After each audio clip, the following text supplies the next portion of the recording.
Je rencontre aujourd'hui Hugo Dubé. Hugo, bonjour. Bonjour. Merci d'être là. Merci de me recevoir. Écoute, très apprécié. On te connaît beaucoup comme acteur, Oui. mais depuis 1998, déjà, Oui. tu fais des conférences. Comment tout a commencé? Je trouvais que le monde de la conférence, pour moi, c'était quelque chose qui était un petit peu dans la lignée de l'acteur aussi. C'est un peu faire un spectacle sur une scène quand tu es conférencier. C'est vraiment nous, la créativité. Oui. Ben oui, c'est ce que je voulais, c'est démystifier, parce que souvent, on a l'impression que créer ou innover, c'est réservé à une élite, c'est réservé à un savant fou. Non, tu es capable, je dirais, tu es capable d'observer, tu es capable de curiosité, c'est d'approfondir un peu plus, tu es capable de t'étonner, de t'émerveiller, à un moment donné, tu es capable de douter, et tu es capable de te questionner. Pourquoi pas moi? Qu'est-ce que je peux faire différemment? Est-ce que je fais la bonne façon? Est-ce que je peux, l'association avec la personne avec qui je suis ou l'entreprise avec laquelle je m'associe, est-ce que c'est la bonne association? Qui m'encourage, me décourage, qui me met toujours en garde? Tout le monde peut faire ça. Il va falloir des gens qui prennent des risques créatifs. Tout à fait. Et c'est souvent...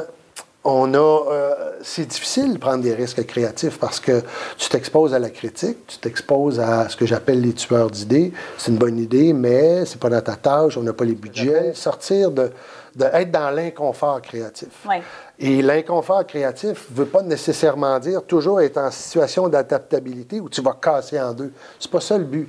C'est de t'habituer à dire je vais aller voir qu'est-ce qui se passe derrière la peur et je vais revenir dans ma zone de confort.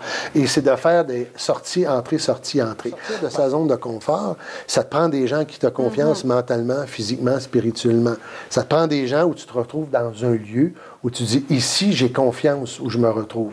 Et là, tu acceptes d'avoir l'air d'une tarte, de ne pas avoir la bonne réponse, d'être gauche, de poser des questions stupides, que les gens fassent « ben voyons », puis au début, tu dis, ça fait partie du processus créatif. Comme un acteur, comme un chef pâtissier, un mécanicien, peu importe le secteur dans lequel on se trouve, au début, il faut accepter qu'on soit gauche, il faut accepter qu'il y ait cet inconfort-là, et à force de le faire, soit qu'on se casse les deux jambes, non, mais soit qu'on développe des références, on va chercher des nouvelles façons, des nouveaux paliers de confiance, et c'est ça qui est intéressant, et on se sent en vie, à mon sens. Finalement, tout le monde peut être créatif. Tout le monde. Ouais. La pierre angulaire, patience et réflexion et observation.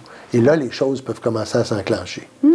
Et j'imagine que tu dois t'adapter quand même si dans le corporatif de chacune des entreprises que tu vas voir, ou ça reste la même chose? Non, il faut. Moi, j'écoute, je fais un appel conférence, ils m'expliquent leur réalité, le moral des troupes, dans quel contexte ils évoluent. J'essaie pour que l'employé, le patron, ou peu importe qui est là, se dise « Hey, il me parle ». Et jusqu'à présent, les gens disent « Tu t'adresses, tu touches notre réalité ». Moi, je pense que ça, c'est une de mes forces, de comprendre ce qui se passe et d'aller cibler à travers la conférence 90 minutes pour que les gens se sentent interpellés puis qu'à un moment donné, développer un déclic. C'est ça le but. Je veux qu'autour quand les gens mangent à la cafétéria, à la maison, tout ça, commence à en parler et se réapproprier le droit de créer, je dirais, écrire ta véritable histoire. Merci beaucoup, Hugo Dubé, de ta gentil. présence. Merci beaucoup. Merci beaucoup à vous d'avoir été là. On se retrouve la semaine prochaine.